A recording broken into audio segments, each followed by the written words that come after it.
So there is one trick that lets you solve any fraction really fast and really easily, and it doesn't matter how complicated or messed up they try and make the fraction, this will always work. So I'll show you what it is, we'll do some examples, then you're going to be bulletproof for fractions on the test.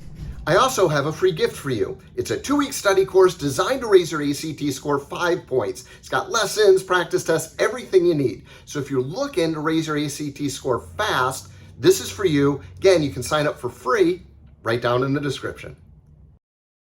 So one of the most powerful tools you have when dealing with hard fractions is to multiply the common denominator through the entire equation. And the reason is, as you'll see, that eliminates the denominators altogether. And the sooner you get rid of denominators, the sooner your life gets easier. Now, the easiest way to find a common denominator is to simply multiply the denominators together. And in this case, the common denominator is root 3 times x, so we multiply that through the entire equation. Then we just cross stuff off that's the same on the top and the bottom. So on the first term, the root 3's cross off. On the second term, the root 3's cross off. And on the other side of the equation, the x's cross off. And just like that, we have a very simple equation and not a denominator in sight. So this is pretty simple to solve. We end up with 2x equals 2 times 3. Remember, root 3 times root 3 equals 3. So 2x equals 6. That means x equals 3. Very nice job.